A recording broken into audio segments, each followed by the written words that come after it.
Welcome to the Best Business Podcast, the podcast for established marketers, entrepreneurs, and CEOs, the ones who want to join me in my mission to create 200 new multi-millionaires who solve world problems with entrepreneurship. If that's you, then this podcast was created to give you access to the tools, training, strategies, and tactics you need to achieve multiple seven-figure profits as soon as possible. This world needs the best business you can build, so please get ready, open your mind, believe you can do this, and let's build a better world together for future generations. Hello everyone, thank you for joining us. My name is Daryl Urbanski, your host as always, and today we are joined by an old friend of mine and a very special guest, Rich Fettke. Rich and his wife Kathy are the co-founders and co-CEOs of the Real Wealth Network. Since 2003, Real Wealth Network has helped people build passive income by helping them acquire fully renovated cash-flowing income properties with minimal time invested on their part. These properties are located in the best emerging U.S. markets with experienced property management in place. Rich is the one who oversees the marketing and business development at Real Wealth Network. Rich is a licensed real estate broker and investor and is also the former CEO of a large health club franchise, you may know. As a master certified business coach and the author of Extreme Success, Rich has been featured in USA Today, Entrepreneur Magazine, and the Wall Street Journal. With a love for adventure sports, Rich has also competed in the ESPN X Games and is a record-holding bungee jumper, a skydiver, rock climber, skier, and surfer. I've asked him to join us here today because, well, I just haven't had any real estate investing experts on the show yet, and I know myself it's something that's been on my list for years, but just hasn't made any progress forward. Knowing Rich for probably at least 4 years now, I feel like an idiot because he makes it so simple. So I asked him to come on the show, kickstart my real estate investing endeavors, and hopefully help some of our listeners out. So Rich, thank you so much for your time today. I know my listeners and I are going to benefit from this call. So how are you doing, my friend? How are things today? I am doing great, man. I spent the morning surfing overhead waves, so that is a great way to start the day. Right? So I'm a Right? happy man right now. Yeah, no kidding. Yeah, champagne problems, eh? The water was just so good. I almost had to reschedule this interview. Right. Not bad. You're like, I'm going to start taking my cell phone with me on the board just to cancel stuff. That's right. It was cool. I actually paddled way out beyond the lineup for about 100 yards and sat down on my board and just meditated for 10 minutes, and it was all about gratefulness. So definitely a great way to start the day. That's such a beautiful way. Yeah, it is. And I'm very much a novice surfer, but when I was in Encinitas, just outside San Diego, I used to love that. I used to go to the beach every night, whether I had my board or not, just to watch the sunset. And I loved having my board and just like I would just like lay on it and just watch the sun go down and be on the water. And it was just such a magical moment. So, Good stuff. yeah, man, I definitely feel, it's a good state of mind to be in. So, now for the listeners, I know you and I know some of your background story, but how did you even get started in this? Have you always been an entrepreneur? Do you come from a long line of entrepreneurs? Like, how did you even get up and running? Definitely don't come from a long line of entrepreneurs. My dad was an engineer at General Electric. My mom was a travel agent and stay-at-home mom for most of our lives. But Mm-hmm. yes, I've definitely been an entrepreneur my whole life, even from, all the way back to, making lemonade and settling out on the side of the road to we had horse chestnut trees and all the kids would walk by after school and I sold season passes where they could come in and pick up the horse chestnuts and kids would make necklaces out of them and stuff. So That's cool. always been, yeah, I've actually never worked for someone else. I've always been self-employed. That's awesome. That is so awesome. That is, try, test, and true. Look at you. So, how did you come into doing what you're doing now? Like let me go back. What, in your career then, what were some of the big challenges that you had to go through? Because I imagine if you've never worked for someone else, you've probably hit some walls and having the luxury of being able to look back on your life now, do you feel that there were like certain challenges that you had to overcome or like a series of milestones in your progress as an entrepreneur? Oh yeah, I mean the biggest one for me was I was diagnosed early on when I was about 8 years old as learning disabled, Mm, hyperkinetic. Today they probably call it ADHD or something. But mm-hmm. so I had a really hard time in school and was put in special classes that other kids are saying like you're going to go to the retard class, Becky, things like that. That just Right. destroyed my self-esteem and my belief in myself. So the biggest Mm, challenge coming out of high school was thinking I was stupid, that I would never amount to anything.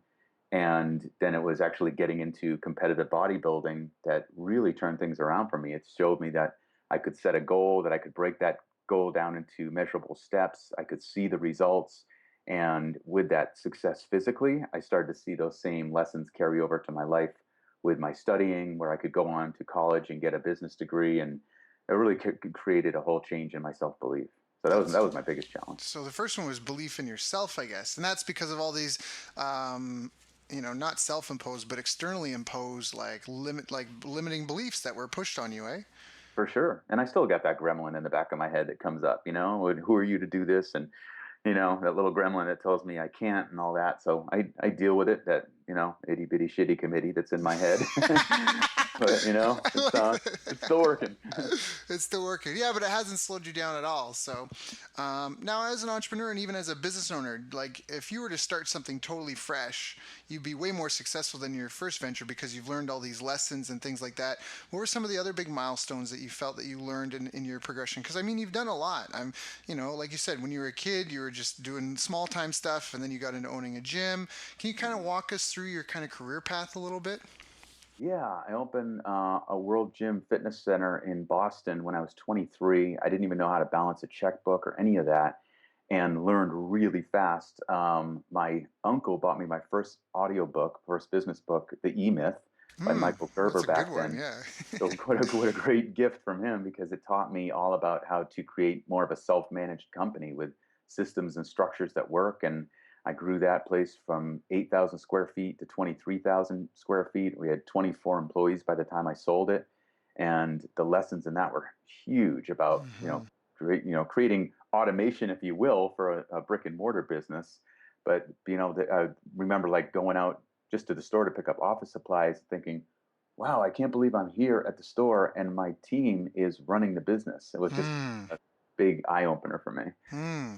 So that was a big one. And then after I sold and I finished my business degree, I packed up my Toyota 4Runner with a U-Haul trailer and drove across country from Boston to California, and was going to start a chain of one-on-one fitness training centers. And actually did that. Started one, hired a few trainers, was training a bunch of clients, but was kind of feeling almost like in that one little wedge of life called fitness and health. And I Hmm. wanted to expand beyond it. I was really into personal development, had done hours and hours of Brian Tracy and Tony Robbins and all these greats that I learned so much from.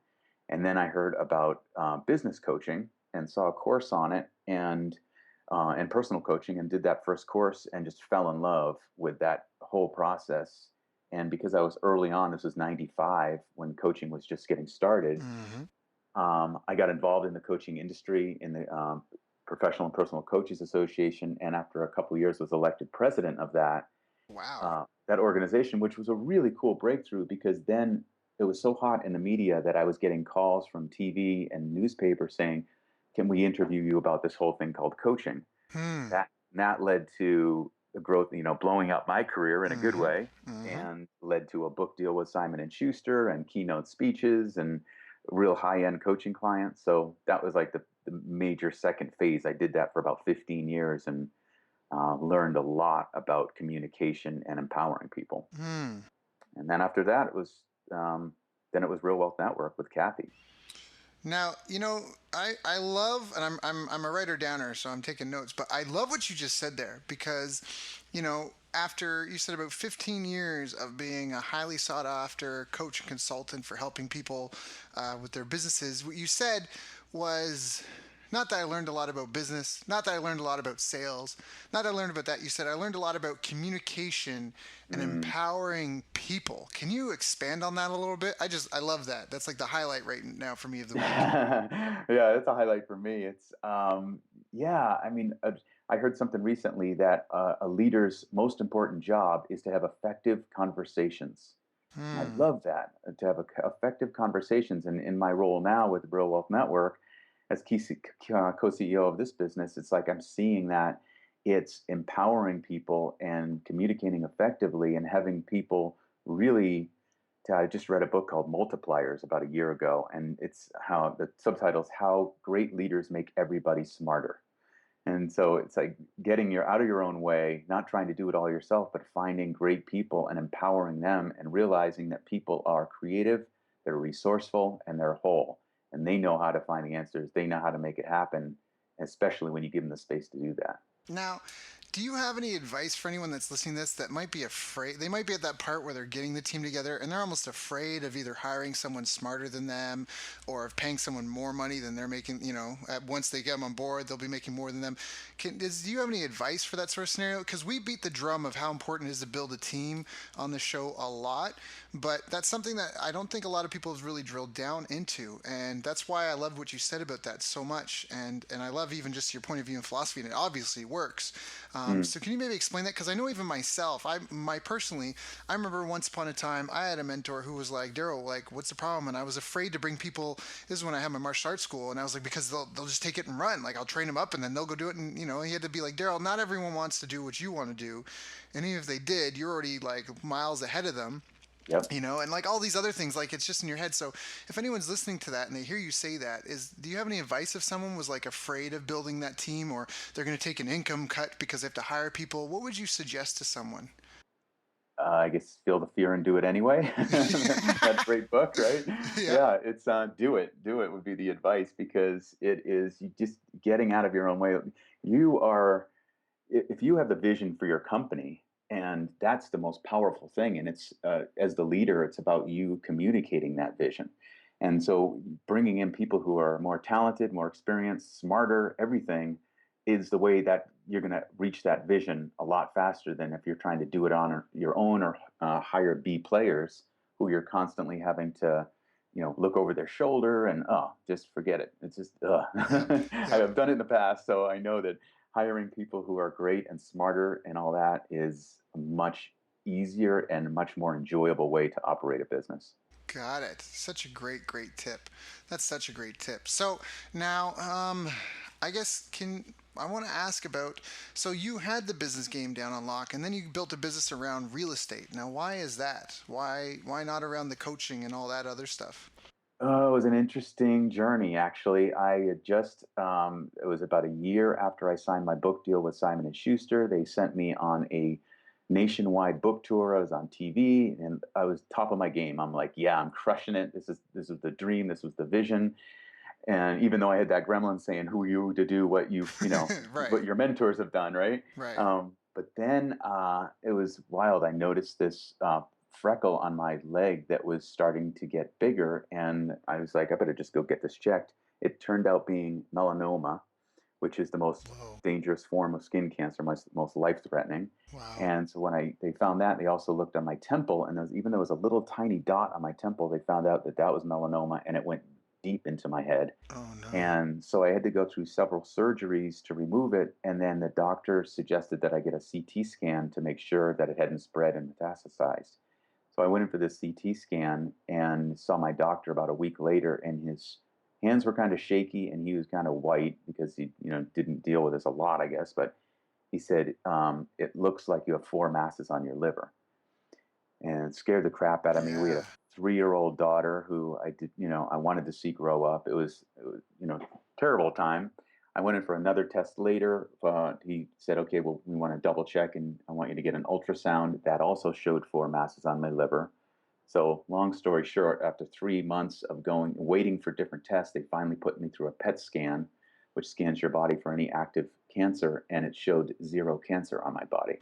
Whew. So all the cancer had been removed. It had not metastasized. They think what it was is just hemangiomas, just clusters of blood vessels that about 20% of the population has anyway. They're Hmm. harmless. But the way it showed up and the way it was connected with that, well, the wild thing was when I did meet with an oncologist and he sat down and looked at it and he said, if this has spread to your liver, you have about 6 months to live if you're lucky. Whoa. And so it was a huge, life jolting situation. And my wife, Kathy, was a stay at home mom at the time. She was taking care of our daughters. And she was like, I need to do something to create money. Because, Rich Right. was I was the You're sole the breadwinner. breadwinner. So she had this radio show. It was kind of a hobby at the time where she interviewed people on local radio, and it was called The Edge, and she focused on different areas of life. It was kind of a coaching, personal development type show. One month would be on relationships, another month would be on business, another one might be on health, and this month happened to be on finances and wealth. And she interviewed a mortgage broker and real estate investor who really just lit her on fire with it when he told her about the examples of, how he was doing and how much money you can make in passive income and all. And so she started to have other real estate investors on and successful, millionaires, and found out that most of them made their money through real estate. So she Hmm. came home and said, Rich, this is what we need to do. Let's get some investment properties. We refinanced our house, we pulled money out of it, and we bought a bunch of investment properties.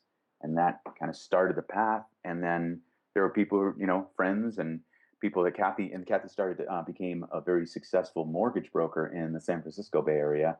And it was helping people, and they're asking her for advice. And so that was what led to it. It was like, wow, we can Hmm. help more people with this. We can help more people do what we've done. And, in that time, I got that positive diagnosis of you're going to be okay, and then you're 100% cancer free. So that was a great news. And Yeah. and so in the beginning, I was really Kathy's chief support guy as she was growing Real Wealth Network. I would do kind of getting a podcast launched as one of the first podcasts on iTunes way back in Oh, no 2005, and way. helping her create the first couple websites. And it just grew from there. It was this little tiny company. Now we're in business 13 years. We have almost 25,000 members, and we've helped change many, many lives with people to help them create passive income and create what we call real wealth. The reason we call it Real Wealth Network is we see real wealth is not just making a lot of money. It's about having not only the money, but also the freedom to live life Mm. on your own terms. Yeah, and I'm really glad you make that distinction because, people listening to this call, I'm not sure if your situation is really good or really bad or anything, but I can say I've been on all sides of the fences, and money is better life is better when you have money, or at least I prefer life with money, but it definitely isn't everything. It really isn't. I see people all the time that they trade their life for dollars and they're slaves to it and they're trapped to it, and they might want to make it look all flashy on the outside, but when they're putting in 12-hour days, 6, 7 days a week, the money, it just isn't worth it. Like I was in Tokyo, I was making great money. Wasn't Yeah. worth it. Wasn't the hours, the stress, it wasn't worth it. It just, yeah. So, Dude, I um, live in Malibu, and you wouldn't believe how many very wealthy, talking billionaires who are empty and miserable, yep, and that is not real wealth exactly. And so, yeah, that's our purpose. Our yep. purpose is, helping people create real wealth, and whether it's working with people who are very wealthy and helping them see the other side of, you need freedom. You need to, enjoy the people you love and what you care about. So now I want to play the devil's advocate a little bit, only Sure. because I recently had this conversation, and I'm whatever. It's my show. It's also, I'll say it. I've actually been having a peaceful dispute with my parents for a while now because they want to retire, and so I want to ask you this question from, I know it's from their point of view, but so their situation is, and maybe this might fit someone that's listening, who knows, but they want to retire. They've had this house, they've paid off the mortgage, and they just want to sell the house and like retire on that. Now for me, I think that's such a flawed plan because the house isn't worth even $1 million in the city that we live in, and sure, it's paid off and they can sell it. They make this big whack of money, but it's almost like what, they think they're going to die before the money runs out. Like I want to bet on the opposite. And when I mention like, hey, you paid off the house and the mortgage, why wouldn't you just rent it, you know what I mean, and like then and live off the cash flow and do something. They have thoughts that that it's too difficult, that you get tenants that you don't like, and all this sort of like it becomes a headache and all these things. Can you like, is it real, is it possible to have really good income from real estate without all that weight and baggage, or Oh my goodness, yes. We've got several testimonial videos of couples that we've helped over the years. One couple that took one property that they owned, they sold it in San Francisco, which is a high price market. They Mhm. turned it and they increased their income 6 times through that one property. They bought, Wow. I think it was 20 properties after selling that one. These Yep. investment properties that we have available at Real Wealth Network through our affiliates and teams, they are fully renovated, cash flowing income properties. They're located in the best emerging U.S. markets. They have property management in place. So basically, it's like much more a passive investment, Hmm. more like Hmm. mailbox money. Got it.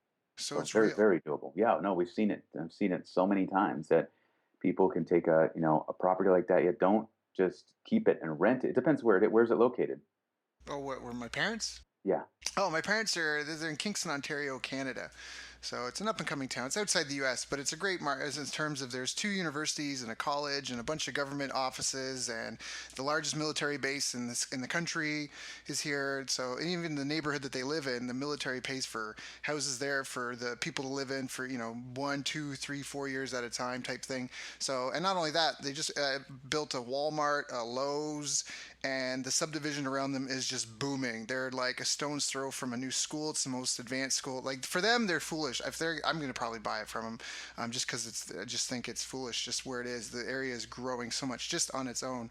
But Yeah. I mean, aside from that though, so what are some of the biggest mistakes people do make when they get into real estate investing? Like, why can't people do it on their own? What's the problem with that? And I know myself, I can speak to some of it, but at least in your experience, what are some of the biggest pitfalls you see people fall into?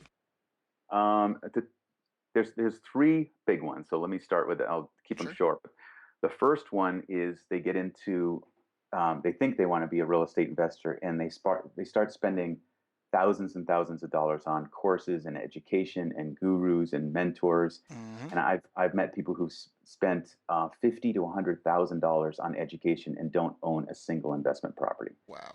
So that's one of the biggest mistakes that we see people do. They come to Real Wealth Network and they're like, "What? You give all this education away for free or for $10 a month?" Um, Right. so that's a big one. Second one is people thinking that they can get into investing by fixing and flipping, and they think, "Oh, on the side, I'm going to find a rundown property. I'm going to fix it up like they do on these TV shows, fix it up, and then I'm going to flip it and make $100,000." Mm-hmm. And we've seen a lot of people lose money in that because it usually takes several fixes and flips before you learn what you're doing. Mm. And you just don't have economy of scale. It's like it costs a lot to go and do that whole thing. Mhm. And there's the time it takes if you don't do it in just a few months.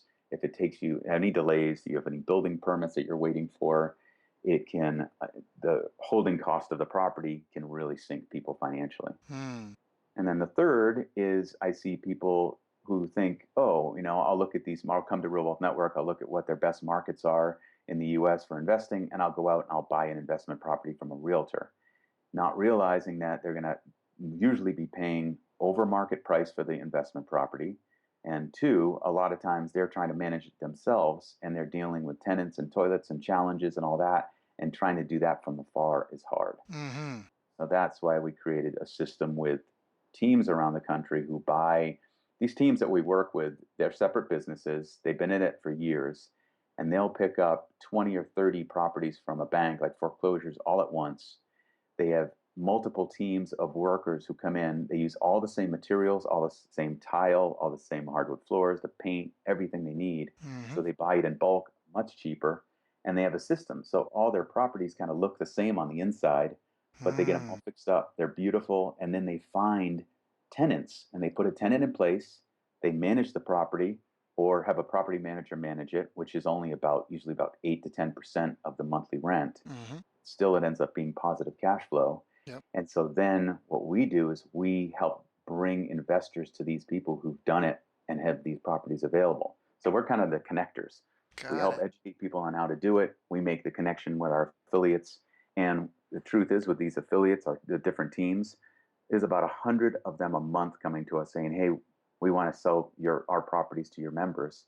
And of those 100, about one of them we accept after doing a very thorough vetting process. We have a Six Sigma black belt analysis guy who comes in and goes through a full checklist of vetting to make sure they're legit, the properties are good. They flies out to the market, inspects their properties, inspects property management, interviews tenants. And so it's pretty stringent to try to get through and become one of our affiliates. That's why we only have about 12 markets. Right. No, I mean, it sounds like you got a great system. Like I said, I've known you for years, and people speak nothing but highest of you, speak of you in highest regard. I know the caliber of the people you work with. You always hire top talent. I've seen that personally, not in the sense that you've ever hired me, but I just see the people like some mutual mentor, like Tyler Garnes. He's been a guest on the show as well.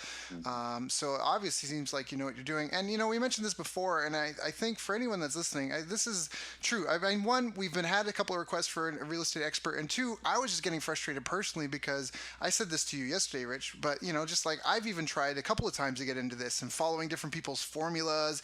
And I even had a VA that I hired to go through the local MLS and to do this formula and all these types of properties and make me a spreadsheet. But I never really went anywhere with it. So, and it was just because I just didn't have a lot of time. That was the biggest thing that held me back. So what does it really take to get up and running in real estate? Like say so, like take me, like I already told you, like I know you, like I trust you, my money's probably as good as yours. I just need to find the right property. But how does the process go? What is a good method to go through? If you guys have already pre-screened, I mean, is that it? You guys have already pre-screened the properties? Like, is that, it's all just pretty much done for you? Very much, yeah, in that sense. Yeah. And, my wife, Kathy, she's a real expert in market analysis and market timing and knowing where to invest. So that's a huge piece too. That's all she studies, and she's obsessed with it in a healthy way. So it's also that kind of knowing ahead of the curve, like a lot of people will say like, oh, this is a great market to invest. It's grown 20% in the last year. It's like it's probably the worst market to invest in. So you want to look at Mm, what's the next up and coming market and mm, why might that be happening. Like Reno is, a big up and coming market because of the whole Tesla factory and everything that they're doing with education in the mm, colleges there. mm-hmm. But most people don't know that yet. So that I think that's a biggie. But yeah, it's definitely a done for you real estate solution is Real Wealth Network. That's like I said, our purpose is to help people create real wealth. We don't want to have them come in and struggle. So we've made it easy. We have free webinars every week featuring these different markets, and so people get all their questions answered. We do live events. So I mean, it's the simplest thing is for people to just join Real Wealth Network for free. There's no cost involved or anything. We make our money when these affiliate teams sell an investment property, just like any real estate broker. When they sell a house to someone, they Mm, get a commission, and we get a referral fee for sending investors to them, but they right. pay us. It's not the investor. So Right. definitely a win-win-win all the way around. Right. Yeah. So, I feel like I wish I knew almost even the better questions to ask about it because I want to say like, wait, these are all cash flow positive, even with the property management in place and all that sort of stuff. What are some of the considerations that you do have to take into account if you're like for me, I'm in Canada right now. If I were to buy a property in the U.S., what do you have to take into consideration if it's a long distance? If you're managing from a long distance, how do you know that your property manager is doing their job properly? And how do you know that they're not putting it on the side? Because if you only have one unit, even if they're getting eight, or a 2 unit building, you know what I mean, and they're getting 8%, and you've got a vacancy, but they've got another client that's got 8 units that has two vacancies. You know what I mean? Like, how do you manage the property manager? It's a great question. Basically, you'll get a monthly statement that shows anything that if there was a repair that needed to be made, it will be itemized. You'll see, get a statement each month showing how much you made on the property. If it's vacant, they're out there to find a tenant as soon as possible. Mm-hmm. And if it goes longer than that, like say it's more than a month or 2 months without a tenant in there, then what you would do is you would contact us at Real Wealth Network and say, hey, this has been vacant for 2 months. Our property management company hasn't done anything with it. What's going on here? And we have a guy who's going to go out and audit that. We're going to look at the power of the network basically, and we're going to reach out to that property manager saying, hey, what's going on? And kind of like we become the bad cop. And they don't want to lose our business because we're sending them hundreds of investors. And so Mm. if they upset Real Wealth Network and they get taken off our recommended list, they lose a huge flow of business to them. So Mm. that's the power of the network. They step up and they're like, "Oh, I'm sorry. Okay, getting it fixed." So you're Works really, well. yeah, so you've created, I mean, this is just a great business lesson in general. You guys have created a pane of disconnect, which if Mhm. anyone that's listening doesn't know that, it's sometimes there's an issue where maybe you'll have, provide a solution for someone and, it's pay half up front, half after, and you deliver it and then they don't want to pay the half after. Well, what's your security that you're actually going to get either the quality, like in this situation, the quality of service that you expect, or that, you're going to get the last half of your payment. And one thing is to set it up, structure it so there's a pane of disconnect. And this is a great example of that. You're Mhm. doing business with these people, but you've built up to where you've got a large enough a buying audience. That's, because obviously when people come in and they have a great experience, they don't just buy one property, right? You probably have an Exactly. ever growing business of repeat buyers. Yep. So you're just in this great toll booth position where you could almost charge these people a fee on top of what they're already paying you just to get access to your buyers, because they're ready, they're savvy, they're hot to trot, so to speak. Um, yeah, that's a great position to be in. So, what are some of the ways that you've helped build this audience, just from the business standpoint? I want to talk about your business for a second. How are some of the tools? What are some of the tools that you've used to build your presence and your following? You've got a great product, you've got a great business model. How have you kind of gotten word out there about what you do? Great question. And one of the number one is the Real Wealth Show, which is the podcast that Kathy Woohoo! started back in. Yep, podcasting. It's amazing. We started that in 2005. It's like right when iTunes came out with podcasts.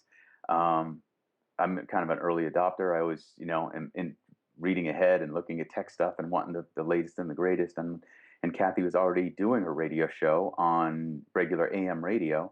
And I said, "Can you get the disc from them?" They would, she'd bring a disc home, I'd pop it in, I'd burn it, and I'd upload it as an MP3 to iTunes. And that has been a huge thing. And now we've come up with a second podcast called Real Estate News for Investors, and that's crushing it. Both Real Wealth Show and Real Estate News for Investors are um, always holding the top spots in the top three spots on iTunes in real estate investing and real estate. Hmm.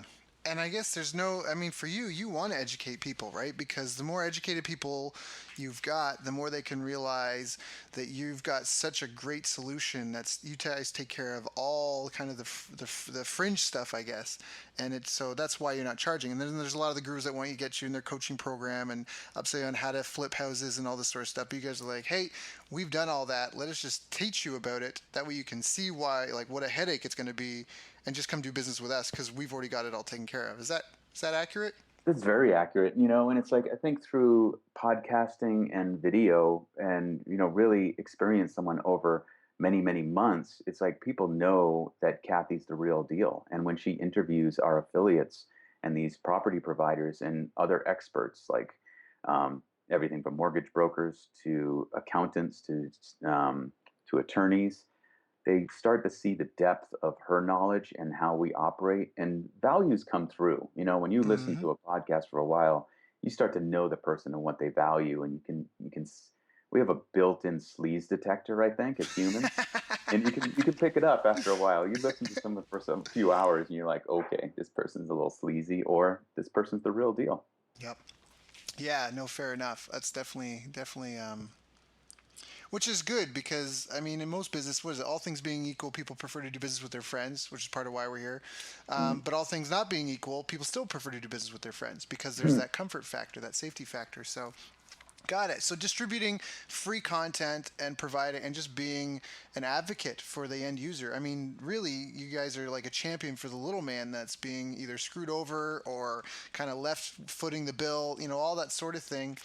You guys are kind of his champion, like, hey, let's educate you, let's help you out there, and let's provide a really good done for you solution. There's no, I mean, you are kind of kicking it on the beach every day. I mean, kicking it and surfing and all that, but that's coming back to where you've built a really effective team that can implement for you. And it's not like you don't work either, right?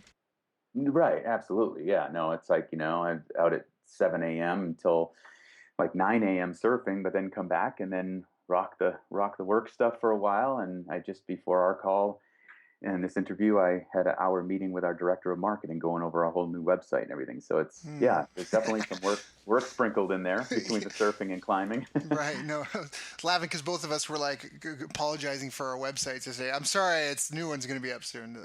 Right, yeah, the new one's gonna be even better. But yeah, we're on our sixth website now. It's crazy, but So, excited about it. Rich, you've had such a fruitful career, and it's obviously had ups and downs. But what do you feel are some of the habits that you, as an individual, have possessed or have learned to have that have really helped you be successful? Hmm, that's a great question. Oh, there's a bunch running through my head, but there's two that stand out. One is for many years, I've created what I call my self-coaching form, and I've had my own coaches over the past almost 20 years, where someone to support me, hold me accountable, coach me, and all that. And I also coach myself. So every Monday morning, I create what I call my self coaching form. And at the top, it says, "How was your week? How did it go?"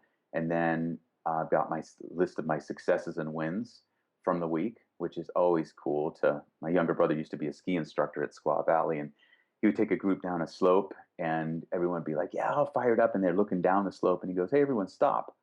Turn around! Look what you just came down." And they look at this, big steep slope and moguls and drops and everything, and he's like, "Just take that in. Just take that in." And it's like the same type of thing. So often Mm. we keep looking down the slope, and we don't stop and turn around and look at the successes and wins, but they lift you up so much. So that's been a great one. And then I have results of my actions from the week. I set three main intentions every week that I'm going to accomplish. Like if I don't get to anything, what are my big three? And I do Mm. that for every day. What are my big three for the day? I have a big three for the year. So it's kind of Mm. simplifying that.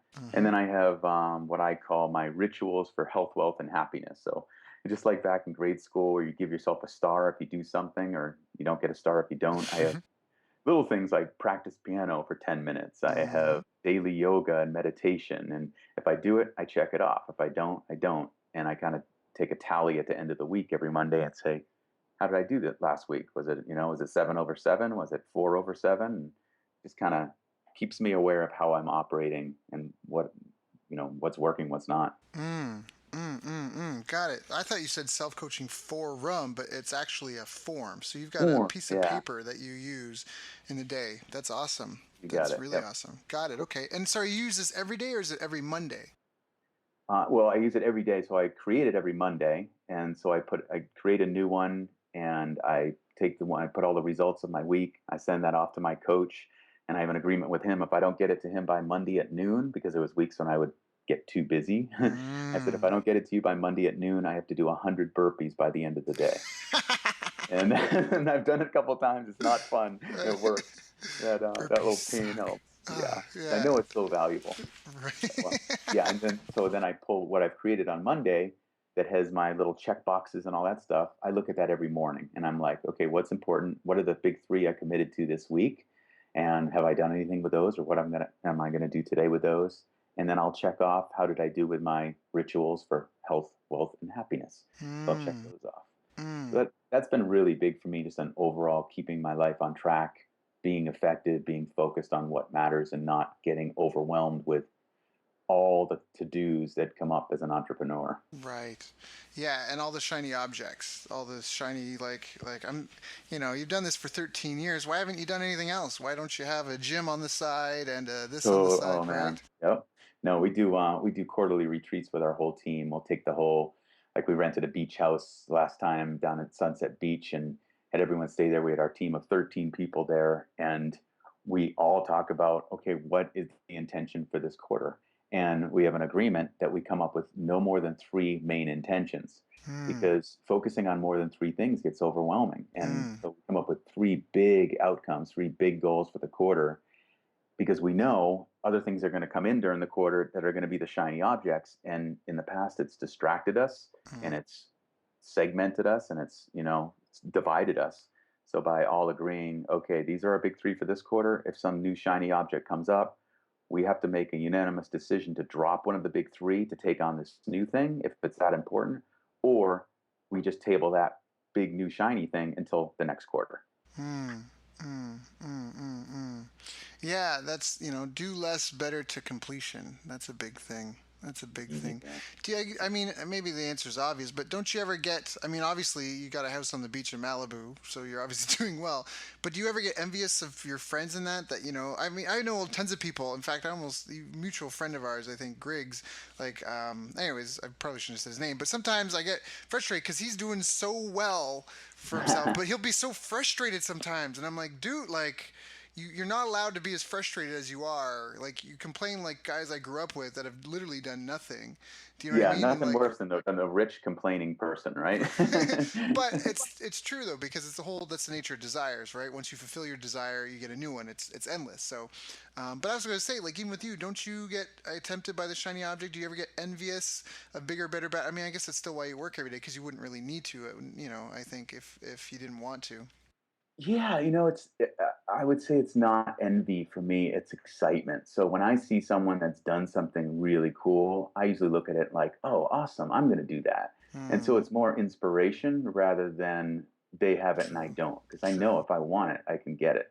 Right. So, so no, and at the same time, yes, I do have to constantly remind myself to think about what I'm grateful for. Like I said this morning, I sat there on my surfboard and just floating, and I just went through a whole list of all the things I'm grateful for Mm. because that keeps the envy away. It Yeah. keeps the, Yeah. yeah, it's just keeps you in that abundant mindset. Like, man, look what I have. It's so Yeah. amazing. I'm a huge fan of the 5 minute journal. It's like a morning ritual. That's basically Me they say too. like, I do it too, you man. Yep. do you? Yeah, yeah, yeah. Oh yeah. I've had dinner with UJ. He lives in Toronto. I'm trying to get him on the show. Great guy. I've met him a couple times. Anyways, he's got that and he's got the productivity plan. Anyways, not trying to plug his stuff, but it's great. It's like mental floss for your health. Yeah, gratitude is such a great thing. I love starting my day with that. So, Yeah. Great one. Rich, what have been some of your biggest role models in your life? Who have been like your big guideposts as you've kind of evolved as an entrepreneur and learned all these lessons? You mentioned Michael Gerber. Yeah, he's big. I mean, there's a lot of mentors that I've had that don't know they're my mentors, from Mm, their listening to their audio. It's like Brian Tracy. I've listened to hundreds and hundreds of hours of his old cassette tapes back in the day. And I used mm, to, when our gym was starting off and we weren't making enough to pay the bills, I was out painting houses in the day and working the gym at night. And I would have a Sony Walkman on all the time, scraping and painting houses, listening to how to start and succeed in your own business. So it was just, I don't know how many I wore those tapes out. So he's a big mentor without knowing it. Arnold Schwarzenegger was a huge inspiration for me as a bodybuilder and yep. gym owner, and just the way he sets his mind to something and sets a Oh, vision. yeah. So he was a big influence. And then Richard Carlson, who wrote "Don't Sweat the Small Stuff," was a big influence on me. He passed away way too early, but he really inspired me around the gratefulness and the love and the don't stress out piece. He was a big influence in that. So, going to his memorial service and just I made a personal commitment for myself of I want to live the way that man lived. I want to come from that Mm, loving, kind, calm, Zen place. mm-hmm, mm-hmm, Huge influence. mm. So well. So just to summarize, I'm just looking over my notes. I just really like you talked about the habits. I'm a big habit person because one, they can be hard to establish, but they're so powerful. I mean, they make success almost automatic. By going to CrossFit for the 6:30 a.m. class, I never have to debate whether I'm going to go or not because it's just the alarm goes off, I go. It's such an important thing. One thing you didn't mention it as one of your things, but you have a coach that helps hold you accountable and helps move you forward. Then you've got your daily kind of a self-coaching forum that you do daily. You start every week on Monday and you use it on a daily. So you've got a big three for the day, a big three for the week, a big three for the year, and you've got like an ongoing running log for it. And you say you got your rituals for health, wealth, and happiness. I really, really love that. And the other one is that you have a team of people around you to support you, which is super important because without that, none of this would be possible. Um, And a great wife. I'll add that one and a too. great look at you, like, and a great wife. She's Yeah, staring thick at skin me, white and I wife. better do Good something to signal. get some. No, actually, it's not here. But no, I'm just thinking, when you talk about that, it's like, yeah, I don't think anyone's had more of an influence on my life than Kathy. So that's huge too. I'm gonna have to take a snippet of this and send it to her so she knows. By the way, Rich is talking about you when you're not around. So what do you see as a future trend in the real estate industry? I mean, we didn't necessarily talk about the nuts and bolts of doing it in the sense of we talked about what the big pitfalls are and what to look out for. And also, I think a lot of my listeners, they're probably already engaged in their business, and I see this as something for people like myself. You're making good money, but then you're like, what do I do it? Where do I put it? For me, I've always known I wanted to do real estate because since the dawn of civilization, the wealthiest people have been the ones that owned people and land, which is essentially if you have a team, and you pay them, you don't necessarily own them per se, but right? Like they're your team. So you've got that team. And then of Yeah, course, land, real estate, it's forever. I mean, governments, they make all their tax income by, increasing the tax base. How many residents do we have? So it's still part part of the equation. But it's just something that's just been so time consuming that I haven't had a chance for. But where do you see the future of things going, as far as how it is? There's a lot of immigration happening, there's cultural issues, there's a ton of information now that's available that hasn't been available before, just because of things like you mentioned, like podcasts and the internet. So people are becoming much savvier. Where do Hmm. you see the industry going in the next 5, 10, 15, 50 years? The real estate industry? Yeah. Oh man, I mean, real estate is always proven to be one of the best all-time vehicles for building wealth. And it's because there's tax benefits, there's leverage, there's rental income that offsets expenses, like your tenants are paying for the property over time. Hmm. And so then and there can be appreciation. We never bet on appreciation. We want a investment property to make sense from day one. Hmm. So it's cash flowing right up front. So then, it's, yeah, there was that big real estate downturn and everything. But the truth is, the people who own investment real estate that were rental properties, it didn't affect them because rents actually went up because more people were losing their homes. So they had to rent homes. And those people who own the properties and were renting them out, they were solid. Hmm. So, it's with the fluctuations and the things constantly changing and the stock market going up and down and being so volatile, what I love about real estate is that it is a solid, real, tangible asset. And as my wife Kathy says, the last time I checked, people like to live indoors. It's like, so people always are going to need real estate. So and now that we've been through a couple markets cycles, that Kathy and I have been, involved in real estate for almost 20 years, that's we've seen, and we've been challenged, we've lost properties, we've lost money, and we've made a lot of money from it too. And so just seeing the cycles, it's all about being educated. So I think you can continue to thrive in real estate. I think the real estate industry, yes, there is going to be a drop, no doubt about it, probably within the next 1 or 2 years. Hmm. But when you are owning cash flow rental properties, those drops in prices don't matter because you just, as long as you can control the property, you keep paying your mortgage, which actually your tenant is, there's no worries because you're not going to say, oh, my property lost 50% of its value, I need to sell it. You just hold it until there's enough and things come up again. And now Right. things are right back to, in many markets, above those bubble prices that we thought were so crazy. Right. So yeah, like you say, you're always making money when you buy. You don't buy it and bet on that you're going to make money in the future. You're like, no, no, this is going to be profitable now, which essentially is the mantra of your company, because that's when someone buys a property through you guys, they're buying it and it's already going to be, excuse me, it's already going to be profitable from day one. Exactly. Yeah. Got it. Got it. Got it. Got it. Rich, is there anything I should have asked you that I haven't asked you? Oh, that's a good question in itself.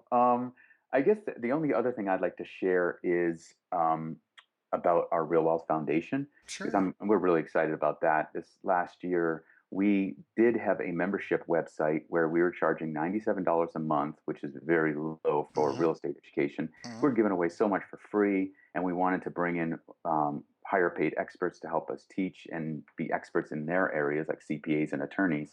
And so we were charging $97 a month and growing this membership site and doing okay with the amount of members we had signed up and all, but we wanted to reach a lot more people. And so we had this big breakthrough as a team at our last annual retreat, and we decided to lower the monthly fee to $10 a month.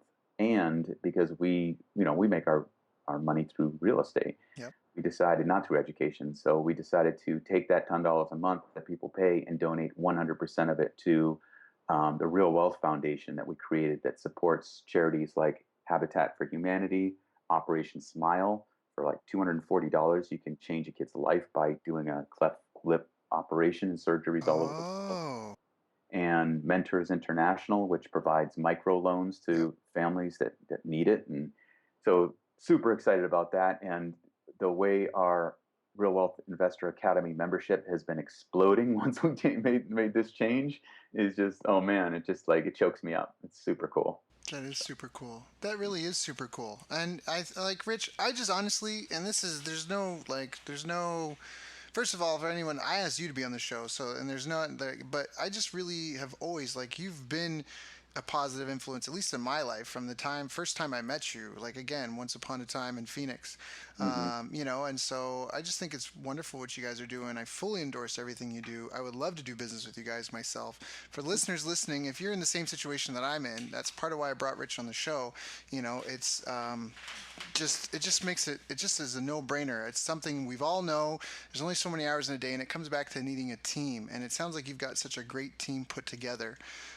So again, I guess for people, they just go to the website, right? If they want to check out the stuff, they can get it into the membership site for free if they want. If they feel like donating, they can sign up for the $10 a month, and that's at. Is it the real? It's Just real as in real deal, and real yep. estate, wealth as in money, and network, realwealthnetwork.com. Perfect. So yeah, anyone listening to this, if any of this has appealed to you, if any of this sounds really good to you, by all means, please check that out. We still have a little bit of time left, so I guess, Rich, the one thing I do want to ask, and again, this is me the devil's advocate, but the people that do buy properties, I guess, what are the things to look out for? If I'm going to go and I'm going to check out properties on your site, what obviously you guys have done a ton of homework. But is there anything that I need to also like due diligence I need to do, things I need to be aware of, things I need to consider or be prepared for, but like after I purchase the property, like what do I need if I'm like and I'm saying this as myself, like Rich, I've got savings, I'm ready to go. What do I need to come and do business with you and what do I need to be kind of prepared for? Yeah, great. So the process basically is you would join Real Wealth Network for free. You would attend some of our free webinars or watch some of the webinar replays. You could watch some of the things in the Real Wealth Investor Academy to learn the educational modules. So so you feel solid. Getting Kathy's book off Amazon. It's called Retire Rich with Rentals. Retire Rich with Rentals, and then Mm-hmm. it's quick. You could read that in a couple hours and learn pretty much everything you need to know before starting the process. Then you would do a strategy session with one of our investment counselors. Again, that's free. It's about a 45-minute one-on-one strategy session by phone or in person. Look at your current status and your finances and where you are and what your goals are, what you want from real estate investing. And then that investment counselor would suggest a couple teams and a couple markets for you to talk with. Some people will buy property sight unseen. They'll just look at videos and photos and talk to the affiliate because they've met the affiliate sometimes at a live event. Or some people fly out to the market and check out and say, yeah, I want to buy this one and this one. But in that strategy session, your investment counselor will also give you a kind of a due diligence checklist. Even though we've done the due diligence, we also think that investors should do their own due diligence. So it's a whole checklist of make sure you get an inspection on the property, make sure you get an appraisal on the property. We tell you how to do that. So some of the things to watch out for in that investor due diligence checklist. Got it. Okay. Okay. And so basically, if we just follow along and follow the system, 25,000 people can't be wrong, right? And we'll No, start ourselves on our path to retiring rich with rentals. I like it. Nice Yeah. tie in there. Well done. Rich, thank you so much for your time today. Again, it's always a pleasure when we talk. And honestly, I said this before, but I'm just grateful that I finally have a chance to give you a platform and provide some value to you because you really have. I mean, you said you meditate today and you want to be a positive influence on the world, and you really have, for me. I mean, you gave me a copy of your book once. Either you gave it to me or I bought it once upon a time. And I know you bought my book too when it first hit Amazon before it hit number one. Yeah, way back when. So again, I just really value and appreciate you, and I hope that some of the listeners listen to this, and I hope their lives get changed as well. And just thank you for one, being a role model, and two, being a friend, and three, just for coming on the show. Awesome. Thank you. Likewise. Feelings mutual. You've reached the end of our interview. Now, first, let me thank you for listening. I appreciate and respect you more than you'll ever know. And now I'd like to ask you a couple of questions. First, what three lessons did you just learn? What three aha moments just jumped out at you? Second, what can you implement for yourself and your business in the next 24 hours? Third, what can you give to someone else to help you with or give to them to just do it for you? Whatever it is, remember taking action is the secret sauce to results. Now, if you think this interview would be helpful for a friend, please give them a link to it. It'll help them and it'll help me too. I'd also like to invite you to help me find out more about the challenges you're facing, your dreams, your goals, and how I can help you overcome what's holding you back. We both do better when we know better, and your success is my success. So please reach out and interact. You can visit our website, bestbusinesscoach.ca for Canada or California, where I'm from and where I'm living. You're welcome to also try out one of our paid programs. You can find us on YouTube, Facebook, and pretty much every other social media channel you can think of. You should also subscribe to the podcast, and if you're enjoying them, please leave us a nice review. It really helps. That's all for now. Once again, thank you. Take care of yourself, and remember, the world needs the best business you can build. And I believe in you.